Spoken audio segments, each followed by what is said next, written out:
நீங்களே வெளிநாடுகளில் சாதிக்கணும், சாதனை நோக்கி ஒரு தேர்ட் லாங்குவேஜ் எப்படி ஒரு சயின்டிபிக் ரீதியா வளர்ச்சி நீங்க திரும்ப நம்புறீங்க? அதாவது தம்பி, ஒரு தேர்ட் லாங்குவேஜ் நீங்க இப்ப கும்மிடிப்பூண்டிக்கு ஏத்திட்டீங்கன்னா, நான் வந்து ஒரு விளையாட்டுக்காக சொல்லல, ட்ரெயின் கும்மிடிப்பூண்டி கிராஸ் பண்ணா உன்னை திட்டினா கூட உனக்கு தெரியாது, சிரிச்சுட்டே திட்டுவான்.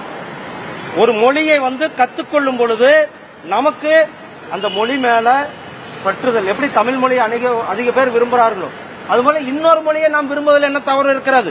ஒரு மொழியை கூடுதலாக கற்றுக்கொள்வதில் என்ன தவறு இருக்கிறது?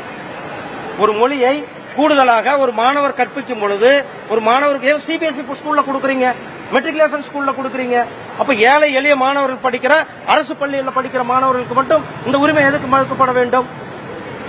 அதனால 3 மொழி கல்வி என்பது வேண்டும். மாணவர்கள் இன்றைக்கு தமிழ்நாட்டினுடைய மாணவர்கள் பெற்றோர்கள் வரவேற்கிறார்கள். ஒவ்வொரு வீட்டிலும் கோலம் போட்டு எனக்கு 3வது மொழி வேண்டும் என்று கேட்டுக்கொள்ளுகின்ற இருக்கிறார்கள். புதிய தேசிய கல்விக் கொள்கை வேண்டும் என்று மக்கள் கேட்டுக் கொண்டிருக்கிறார். வீடு வாசல்களில் கோலமிட்டு வரவேற்கிறார்கள்.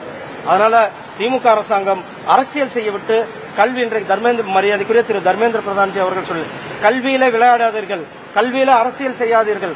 அரசியல் செய்வதற்கு உங்களுக்கு வேற ஏதாவது இருக்கிறது, ஆனால் கல்வியில இளைஞர்களுடைய முன்னேற்றத்தில் அரசியல் செய்வதை திமுகவும் திரு உதயநிதி ஸ்டாலின் அவர்களும் நிறுத்த வேண்டும்.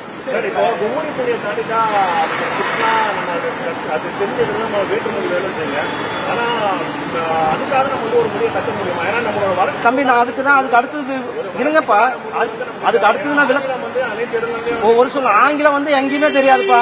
இது எல்லாருக்கும் தெரியுமா? ஆங்கிலம் வந்து எங்கேயுமே தெரியாது. போய் கேளுங்க, இங்க கேளுப்பா, இங்க போய் கேளு. ஆங்கிலம் எத்தனை பேருக்கு தெரியும்? ஆட்டோ ஓட்டுறவங்க, ரிக்ஷா ஓட்டுறவங்க, அல்லது வேற ஏதாவது வேலையில இருக்கிறவங்களுக்கு எத்தனை பேருக்கு இங்கிலீஷ் தெரியும்? அண்ணா, நாம 3 மொழி வேண்டும் என்றுதான் சொல்லுகின்றோம். 3வது மொழியை கத்துக்கொள்ளுங்கள் என்று சொல்லுகிறோம். நான் வந்து ஆங்கிலம் எத்தனை பேருக்கு தெரியும்? நாமக்கல் பக்கத்தில் இருக்கிற ஒரு கிராமத்தில் போய் ஆங்கிலம் எத்தனை பேருக்கு தெரியும்? தமிழ்நாடு எங்க எடுத்திருக்காங்க? இங்க பாருங்க, நாம மும்மொழி கல்விக் கொள்கையை வேண்டும் என்பது, மும்மொழி வேண்டும் என்பது, மும்மொழிகள்ல ஒரு தமிழாக இருக்கட்டும், ஆங்கிலமாக இருக்கட்டும், அல்லது வேற ஏதாவது மொழியாக இருக்கட்டும், நான் மறுபடியும் சொல்றேன், எந்த இடத்துலயுமே நாம ஹிந்தி என்ற வார்த்தையை யூஸ் பண்ணல, ஹிந்தி படிங்கன்னு சொல்லல. நீங்கள் 3வது ஒரு மொழியாக படிங்கள் என்றுதான் நாம் சொல்லிக் கொண்டிருக்கின்றோம். 3வது மொழியை படிக்க வேண்டும். மலையாளம் கத்துக்கணும்னு நினைக்கிறாங்க, அவங்களுக்கு வந்து ஒரு ஆசிரியர் தான் இருக்காங்க, ஒரு மாணவர் தான் இருக்காங்க, அவங்களுக்கு சொல்லி தர மாட்டாங்க. எது வந்து அதிகமா சொல்லி கொடுக்கப்படுதோ, எதுக்கு ஆசிரியர் இருக்காங்களோ அந்த மொழி தான் வந்து. அதுக்காக தான் நாம பிஎம் ஸ்ரீ பள்ளிகளுடைய தரத்தை உயர்த்துகிறது. அந்த பள்ளிகளில் இருக்கிற அரசு பள்ளிகளை தரத்தை உயர்த்துவதற்காக நிதி ஒதுக்கப்படுகிறது. அந்த நிதி மூலியமாக பள்ளிகளில் அறிவியல் ரீதியாகவும் மொழி ரீதியாகவும் மாணவர்களை இன்னும் மேம்படுத்துவதற்காக தான் நாம் மும்மொழி கல்விக் கொள்கையை ஆராய்ச்சி. நான் சொல்ல மும்மொழி கொள்கை வேண்டும் என்று கல்வியாளர்கள் சொல்லியிருக்காங்க, பலதரப்பட்ட மக்களும் சொல்லியிருக்காங்க.